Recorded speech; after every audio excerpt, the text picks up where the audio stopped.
ओम शांति। आइए आत्मा में टिककर सुनते हैं 7/4/21 की मुरली में 4 सब्जेक्ट रूपी मक्खन। टाइटल है मीठे बच्चे, बाप दूर देश से आए हैं तुम बच्चों के लिए नया राज्य स्थापन करने। तुम अभी स्वर्ग के लायक बन रहे हो। गीत। तुम ही हो माता, तुम ही पिता हो। ज्ञान के सब्जेक्ट पर यह है ऊंचे ते ऊंचे बाप की महिमा। ऊंच ते ऊंच एक ही बाप है। बाबा खुद ही आकर आत्मा की और अपनी पहचान देते हैं। कोई भी मनुष्य साधु संत को आत्मा ही की सही पहचान है नहीं। भल कहते हैं महान आत्मा जीव आत्मा। आत्मा अति सूक्ष्म है, इन आँखों से देखने में नहीं आती है, परंतु घड़ी घड़ी देह अभिमान में आ जाते हैं तो कहते हैं मैं फलाना हूँ, मैं यह करता हूँ। वास्तव में करती सब आत्मा है। आत्मा में ही पाठ बजाने के संस्कार हैं। आत्मा ही 84 का चक्र लगाए पतित बनती है। यह बातें बाप ही बैठ समझाते हैं। अब परम पिता को कोई नहीं जानते। बाप कहते हैं जैसी तुम्हारी आत्मा वैसे मेरी भी आत्मा है। तुम सिर्फ जन्म मरण में आते हो, मैं नहीं आता हूँ।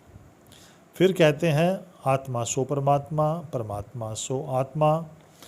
आत्मा सो परमात्मा हो ना सके। आत्मा परमात्मा दोनों अलग अलग हैं। रूप दोनों का एक जैसा है, परंतु आत्मा पतित बनती है। 84 जन्मों का पाठ बजाना पड़ता है। परमात्मा जन्म मरण रहित है। वह नॉलेजफुल, सदा पावन, सुख का सागर, आनंद का सागर है। सब पुकारते हैं हे पतित पावन आओ। पुकारते हैं तो ज़रूर आएंगे ना। गायन भी है दूर देश का रहने वाला आया देश पर आए। आते भी ज़रूर हैं, तब तो शिवरात्रि मनाते हैं। बाप कहते हैं मुझे संगम पर ही आकर पतित दुनिया को पावन बनाना है। कल्प की आयु का भी मनुष्यों को पता नहीं है। शास्त्रों में लंबी चौड़ी आयु दे दी है। ब्रह्मा कौन है यह भी बाप बैठ समझाते हैं। प्रजापिता ब्रह्मा भी यहाँ चाहिए।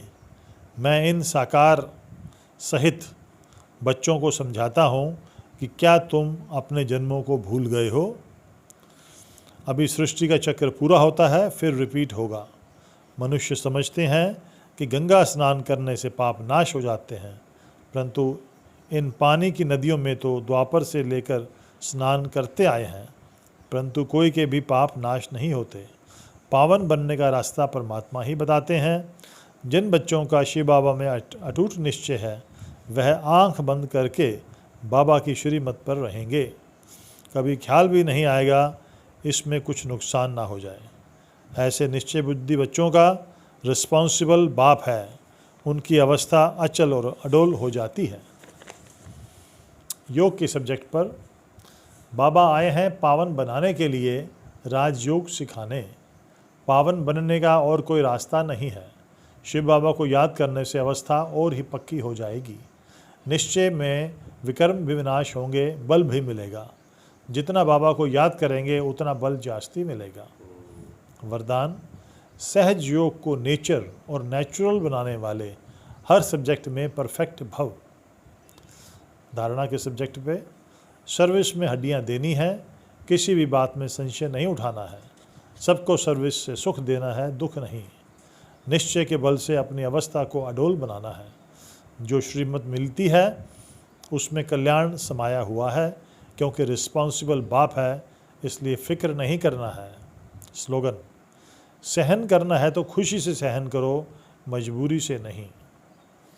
अब सेवा के सब्जेक्ट पर बाबा कहते हैं तुम्हारा काम है सबको सुख धाम का मालिक बनाना, किसको दुख नहीं देना है।